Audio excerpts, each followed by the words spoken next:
ಪ್ರೇಮದ ಹೆಸರಿನಲ್ಲಿ ಮೋಸ, ಯುವತಿ ನ್ಯಾಯಕ್ಕಾಗಿ ಹೋರಾಟ.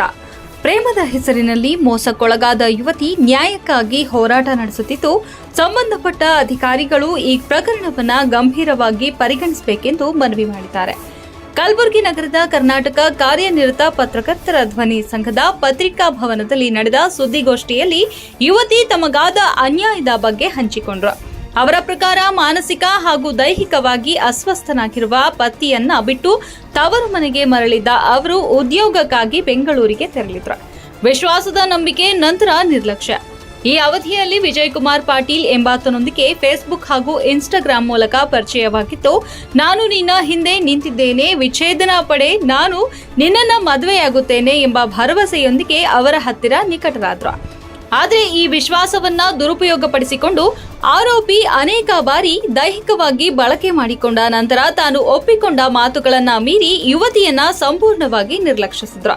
ಪೊಲೀಸ್ ಠಾಣೆಯಲ್ಲಿ ಅವಮಾನ. ನ್ಯಾಯಕ್ಕಾಗಿ ಯುವತಿ ಮಹಿಳಾ ಪೊಲೀಸ್ ಠಾಣೆ ಮೊರೆ ಹೋದಾಗ ಸರ್ಕಲ್ ಇನ್ಸ್ಪೆಕ್ಟರ್ ಶಿವಶಂಕರ್ ಸಾಹು ಅವರು ನಿನ್ನ ಗಂಡನಿಂದ ವಿಚ್ಛೇದನ ಪಡೆ, ನಾನೇ ನಿನ್ನನ್ನ ಮದುವೆ ಮಾಡಿಸುತ್ತೇನೆ ಎಂದು ಹೇಳಿದ್ದು, ನಂತರ ನೀನು ದುಡ್ಡಿಗಾಗಿ ಮಾಡುತ್ತಿದ್ದೀಯಾ ಎಂಬ ನಿಂದನೆ ಮಾತುಗಳನ್ನ ಆಡಿದ್ದಾರೆ ಎಂಬ ಆರೋಪವನ್ನ ಯುವತಿ ಮಾಡಿದ್ದಾರೆ.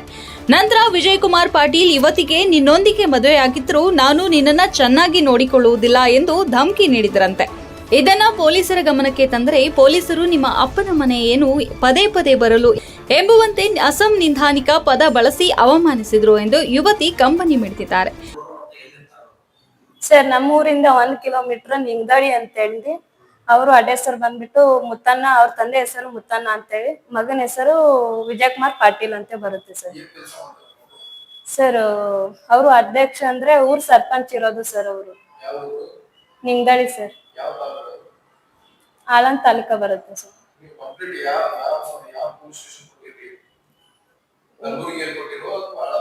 ಇಲ್ಲ ಸರ್, ನಾನು ಕಲಬುರಗಿಯಲ್ಲಿ ಮಹಿಳಾ ಪೊಲೀಸ್ ಸ್ಟೇಷನ್ ಅಲ್ಲಿ ಕೊಟ್ಟಿದ್ದೆ ಸರ್. ನಾನು ಶಿವಶಂಕರ್ ಸಾವು ಅಂತ ಅಂದಿ ಅವ್ರಿದ್ರು ಸರ್. ಅವ್ರ ಏನ್ ಅಂದಿದ್ದಾರೆ ಅಂದ್ರೆ ಸರ್, ಎಲ್ಲ ನನಗೆ ಮೋಸ ಮಾಡಿ ಎಲ್ಲ ನನ್ಗೆ ದೈಹಿಕ ಮಾನಸಿಕ ಎಲ್ಲಾನು ಸಂಬಂಧ ಇಟ್ಟುಕೊಂಡು ಇವಾಗೆಲ್ಲ ಬಳಸಿ ನನ್ನನ್ನ ಬಿಡ್ತಾ ಇದ್ದಾರೆ. ಅವರು ನನಗೆ ಮೋಸ ಆಗಿದೆ, ನನಗೆ ನ್ಯಾಯ ಕೊಡಿಸ್ಬೇಕಂದು ನಾನು ಕೇಳ್ಕೊಳಕ್ ಹೋದೆ ಸರ್. ಅವ್ರಂದ್ರು ಎಲ್ಲರಿಗೂ ಕರೆಸ್ಬಿಟ್ಟು ಪಂಚಾಯತಿ ಮಾಡಿಸ್ಬಿಟ್ಟು ಅವರು ದುಡ್ಡಿನ ವಿಷಯವಾಗಿ ನನ್ ಜೊತೆ ಮಾತಾಡಿದ್ರು ಸರ್. ನನ್ಗೆ ಯಾವ್ದು ದುಡ್ಡು ಬೇಡ, ನನ್ಗೆ ಅವ್ನ್ ಮದುವೆ ಮಾಡ್ಕೋತೀನಂದಿ ಸುಳ್ಳು ಹೇಳಿ ಮೋಸ ಮಾಡಿದ, ನನ್ಗೆ ಅವ್ರ ಜೊತೆ ಮದುವೆ ಮಾಡಿಸ್ಕೊಡು ಅಂತ ನಾನ್ ಕೇಳಿದೆ ಸರ್ ಅವ್ರಿಗೆ. ಅವ್ರು ಶಿವಶಂಕರ್ ಸರ್ ಅತ್ತೆ ಅಂದ್ರು, ಇಲ್ಲ ನಾನ್ ಮದ್ವಿ ಮಾಡಿಸ್ಕೊಡ್ತೀನಮ್ಮ, ನಿನ್ ಪೈಲಾ ಗಂಡನ್ ಡೈವರ್ಸ್ ತಗೊಂಬಂದ್ಮೇಲೆ ಅವಾಗ ನಾನ್ ಮದ್ವಿ ಮಾಡಿಸ್ಕೊಡ್ತೀನತ್ತೆ ಅಂದಾಗ, ಅವಾಗ ನಾನು ನಮ್ಮಮ್ಮ ಎಲ್ಲರೂ ಹೋಗ್ಬಿಟ್ರು, ಅವ್ರುನು ಹೋದ್ರು ಸರ್. ಮತ್ತ ಅವ್ರ ಪೊಲೀಸರ ನಡುವೆ ಮತ್ತೆ ವಿಜಯಕುಮಾರ್ ಪಾಟೀಲ್ ನಡುವೆ ಏನಾಯ್ತು ಸಂಬಂಧ ಅದು ನನ್ಗೆ ಗೊತ್ತಿಲ್ಲ ಸರ್. ಹಾ, ಫೋನ್ ಮಾಡಿದ್ರು ಸರ್. ಫೋನ್ ಮಾಡ್ಬಿಟ್ಟು ನಾನು ಮದ್ವೆ ಮಾಡ್ಕೊಳಲ್ಲ, ನಿನಗ ಮದ್ವೆ ಮಾಡ್ಕೊಂಡ್ರು ನಿನ್ ಹತ್ರ ಸರಿಯಾಗಿ ಸಂಸಾರ ಮಾಡಲ್ಲ, ಚೆನ್ನಾಗಿರಲ್ಲ ನಿನ್ ಜೊತೆ ಅತ್ತೆ ಅಂದ್ಬಿಟ್ಟು ನನಗೆ ಇದು ಮಾಡಿದ್ರು ಸರ್. ನಾನು ಮತ್ತೆ ರಿಟರ್ನ್ ಅದೇ ಪೊಲೀಸ್ ಸ್ಟೇಷನ್ ಬಂದ್ಬಿಟ್ಟು ಶಿವಶಂಕರ್ ಸಾವುಗೆ ಸರ್ ಮೀಟ್ ಮಾಡಿದೆ ಸರ್. ನಾನು ಮೀಟ್ ಮಾಡಿದೆ ಸರ್. ಅವ್ರು ಹಿಂಗ ಅಂತ ಇದಾರೆ ಸರ್ ಅತ್ತೆ ಅಂದಾಗ, ಇಲ್ಲಮ್ಮ ಈಗ ಪದೇ ಪದೇ ಕರ್ಸಕ್ ಆಗಲ್ಲ, ಅವ್ರಿಗೆಲ್ಲ ಇದು ಪದೇ ಪದೇ ಕರ್ಸಕ್ ಆಗಲ್ಲ, ನೀವ್ ಏನಿದೆ ಪದೇ ಪದೇ ಪೊಲೀಸ್ ಸ್ಟೇಷನ್ ಬರ್ತಾ ಇದೆ, ಇದು ನಿಮ್ ಅಪ್ಪಂದೇನ್ ಪೊಲೀಸ್ ಸ್ಟೇಷನ್ ಅಂದಿ ಏಕವಚನಲ್ಲಿ ಹೆಂಗ್ ಬೇಕ್ ಹಂಗ್ ಬೈದ್ಬಿಟ್ಟು ಕಳಿಸಿದ್ದಾರೆ ಸರ್. ಅಲ್ಲಿ ಮಹಿಳಾ ಪೊಲೀಸರಿಗೂ ಬೈದಿದ್ದಾರೆ ಸರ್. ಒಂದೇ ಅಂಜಲಿ ಗೇಟ್ ಒಳಗಡೆ ಕರ್ಕೊಂಡ್ರಂದ್ರೆ ನಿಮ್ಗೂ ಹೊರಗೆ ಹಾಕ್ತೀನತ್ತೆ ಅಂದ್ಬಿಟ್ಟು ಲೇಡೀಸ್ಗೆ ಎಲ್ಲರಿಗೂ ಬೈದಿದ್ದಾರೆ ಸರ್. ಹಾ ಸರ್, ಶಿವಶಂಕರ್ ಸರ್.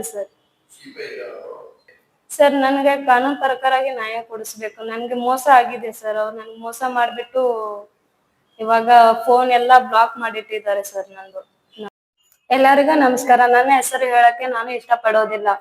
ನನಗೆ ತಾಯಿ ತಂದಿದ್ದರು ಮದ್ವಿ ಮಾಡಿ ಕೊಟ್ಟಿದ್ರು. ಮದ್ವಿ ಮಾಡಿ ಕೊಟ್ಟ ಮಾಡಕ್ಕೆ ಅವರು ದೈಹಿಕ ವ್ಯಕ್ತಿ ಅಲ್ಲ, ಮಾನಸಿಕ ವ್ಯಕ್ತಿನೂ ಇಲ್ಲ. ನಾನು ನನ್ನ ಗಂಡನ ಬಿಟ್ಟು ನನ್ನ ಅಮ್ಮನ ಊರಿಗೆ ಬಂದೆ. ಅಮ್ಮನ ಜೊತೆಯಲ್ಲಿ ಥೋಡೆ ದಿನ ಕಾಲನು ಕಳೆದೆ. ನಾನು ಬೆಂಗಳೂರಿಗೆ ಎಲ್ಲಾದ್ರೂ ಕೆಲಸ ಮಾಡ್ಬೇಕಂತ ಅಂದಿ ನಾನು ಬೆಂಗಳೂರಿಗೆ ಹೋದೆ. ಬೆಂಗಳೂರಿಗೆ ಹೋದ್ಮೇಲೆ ವಿಜಯಕುಮಾರ್ ಪಾಟೀಲ್ ಅವರು ಫೇಸ್ಬುಕ್ ಮುಖಾಂತರ ಬಂದ್ಬಿಟ್ಟು ನನಗೆ ಮೆಸೇಜ್ ಮಾಡೋದು, ಚಾಟ್ ಮಾಡೋದು ಮಾಡುತ್ತಾ ಇದ್ರು. ಅವರು ನನ್ನ ಮಧ್ಯ ಪ್ರೀತಿ ಪ್ರೇಮ ಆಯ್ತು. ಪ್ರೀತಿ ಪ್ರೇಮ ಆದ್ಮೇಲೆ ಅವರು ಅಂದ್ರು, ನಿನ್ನ ಜೊತೆ ಮಾತಾಡ್ಬೇಕು, ಬಾ ಮೀಟ್ ಆಗೋಣ ಅಂತ ಅಂದ್ರು. ಇಲ್ಲ ನನಗ್ ಬರಕ್ ಆಗಲ್ಲ, ಸಡನ್ ಆಗಿ ಬರಕ್ ಆಗಲ್ಲ, ನನ್ ಕೆಲ್ಸ ಬಿಟ್ಟು ಬರಕ್ ಆಗಲ್ಲ ಅಂತ ನಾನು ಹೇಳಿದೆ. ಹೇಳಿದ್ಮೇಲೆ ಮದುವೆ ವಿಷಯವಾಗಿ ಮಾತಾಡೋಣ ಬಾ ಅಂತಂದು ಕರೆಸಿಕೊಂಡಿದ್ರು.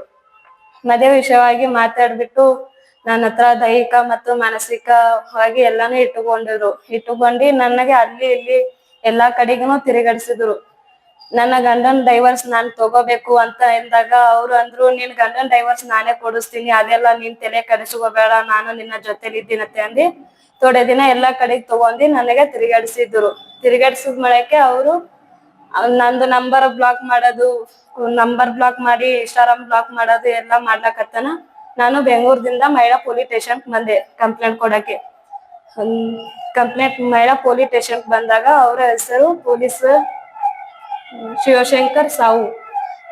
ಅವರಿಗೆ ನಾನು ಸರಿಗೆ ಮೀಟ್ ಮಾಡಿದಾಗ ಅವರು ಸರ್ ಕರೆಸಿಕೊಂಡು ಎಲ್ಲರಿಗೂ ಕರೆಸಿ ವಿಚಾರಣೆ ಮಾಡಿ, ನೀನ್ ಪೈಲಾ ಗಂಡನ್ ಡೈವರ್ಸ್ ತಗೊಂಬಮ್ಮ, ನಾನು ಮದುವೆ ಮಾಡಿಸ್ಕೊಡ್ತೀನಿ ಅಂತ ಅಂದು ಶಿವಶಂಕರ್ ಸರ್ ಹೇಳಿದ್ರು ನನಗೆ.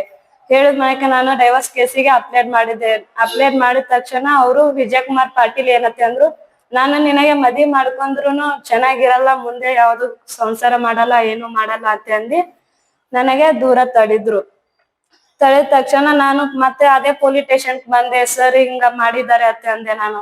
ಅವರು ಅವ್ರಿಗೆ ಕರೆಸಿ ಏನು ವಿಚಾರಣೆ ಮಾಡಿಲ್ಲ. ನನಗೆ ಹೆಂಗ್ ಬೇಕ್ ಹಂಗೆ ಬೈದ್ಬಿಟ್ಟು ಕಳಿಸಿದ್ರು. ನಿಮ್ಮ ಅಪ್ಪಂದದ ಪೊಲೀಸ್ ಸ್ಟೇಷನ್ ಏನೇನೋ ಏಕವಚನಲ್ಲಿ ಬೈದ್ಬಿಟ್ಟು ಕಳಿಸಿದ್ರು.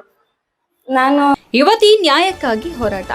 ನಾನು ಎಲ್ಲರಿಂದಲೂ ತಳ್ಳಲ್ಪಟ್ಟಿದ್ದೇನೆ, ತವರು ಮನೆಯಲ್ಲಿ ಸೇರಿಸಿಕೊಳ್ಳಲು ಅವಕಾಶವಿಲ್ಲ, ಗಂಡನನ್ನು ಬಿಟ್ಟಿದ್ದೇನೆ, ಈ ಅಕ್ರಮ ಮತ್ತು ದೌರ್ಜನ್ಯಕ್ಕೆ ನ್ಯಾಯ ಬೇಕು. ಸಂಬಂಧಪಟ್ಟ ಅಧಿಕಾರಿಗಳು ನನ್ನ ಹಕ್ಕುಗಳನ್ನ ಕಾಪಾಡಿ ನನಗೆ ನ್ಯಾಯ ಒದಗಿಸಬೇಕು ಎಂದು ಯುವತಿ